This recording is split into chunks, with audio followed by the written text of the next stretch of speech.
it was really funny because I was hiding at Starbucks. So I was like sitting there laughing because my friend was like saying a lot of, kulit stuff in the text. I was kind of like, oh my God, I'm alone. I need somebody here to hang out with. Jen couldn't come and she was like saying, kaya mo na yan, ikaw na lang. Panira lang ako sa aura mo. Baka may ma-pick up ka pa dyan. She was like saying a lot of stuff like that. So I was like laughing at it. I think I was laughing loud. So I think I got his attention then. I just don't. I don't interact with people. It's something that I'm not good at. So I just saw her and I kind of, it's almost like one of those slow motion things where you're sort of walking and it's like, and he just came up to me and, started talking to me. And I was like, excuse me, sino ka? Di ba parang, alam mo yun, parang tipong namibig up ata tong mamang to. Parang gano'n. It was a really terribly uncomfortable setting for me. It was scary. And I have never walked up to somebody at any point and talked to them, especially someone I didn't even know. And in a different country, I mean, oh my gulay, I couldn't imagine it. Diba? Pag may lumapit sa'yo, hindi ka naman kaagad friendly, right? So when he came up to me, I was like, sino to? So that's my first word, excuse me? I just felt that I would never forgive myself if I walked away. I felt calm for a moment.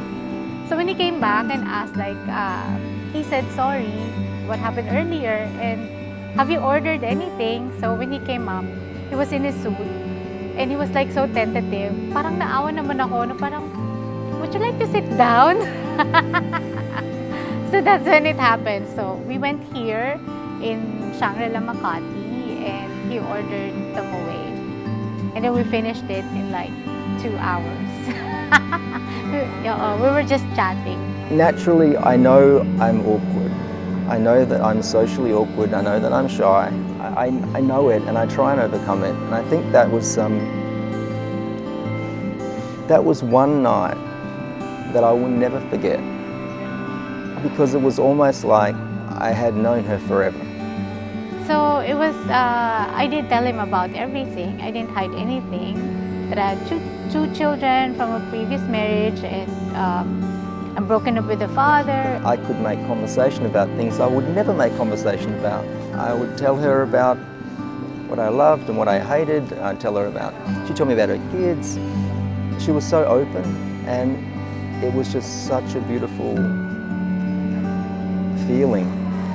So it was like that, and he made me feel so comfortable right after we had a chat. I was telling him na, oh my God, it's like 2 a.m. na, so I have to go home because I have the kids, diba? And he was like, can I have your number? I didn't give him my number.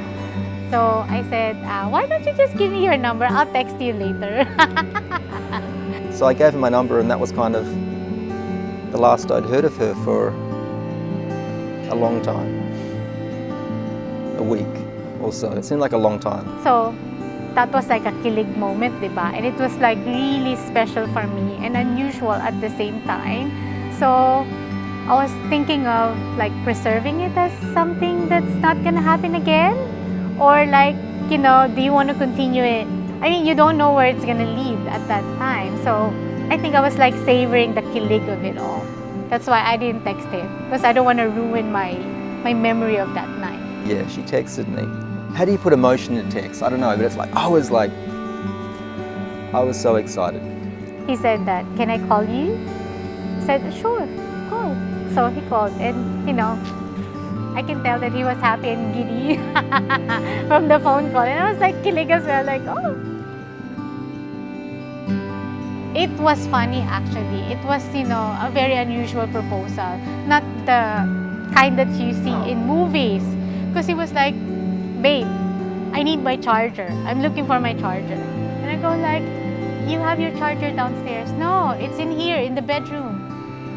No, it's downstairs because I know where I put it. And then he goes like, no, it must be under the pillow. So like, why would I put it under the pillow? I made up the bed earlier. So he's like, just go get it under the pillow. It was like that. It was like, he was the one who took off the pillow. And then there it is, the box. And I was like, what's that? And he goes like,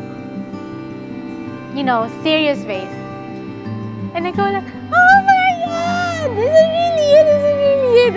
It happened like that. Oh my God, it's really it. And he goes like, you have to open it to see it.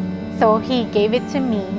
So it was kind of funny. And then he never did ask like, will you marry me? He didn't go down on his knees. He didn't do it like that. So he just said that, you know what this means, right? And I go like, yes, I want you to be my wife. That's how he said it. Not, will you marry me? And then I cried. And then we went downstairs and we told his mom. His mom already knew that, because she was with him when he bought the ring. So it was with her blessing. So that's how it went. When Christine and I met, it was a dark moment, and my life was not as I would have expected it to be. It was not as I had planned it. My whole life before that, it's not the way I wanted to be. Not the person I wanted to be, not the position I wanted to be in. I always failed at everything. And I realized why.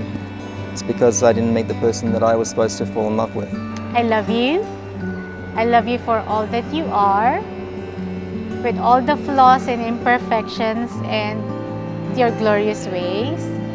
And don't forget that I'll always be here for you.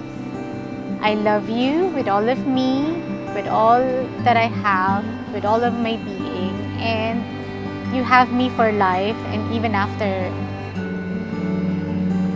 I love you, babe. Christine, I think I feel like I've known you my whole life. I know it's only been 7 years, and each time I get to see you, I still feel butterflies. I still feel nervous when I look at you. That's something that's never changed. I still gasp, and you still make my heart flutter. I have no choice but to marry you, because my life would be nothing without you. I love you very much.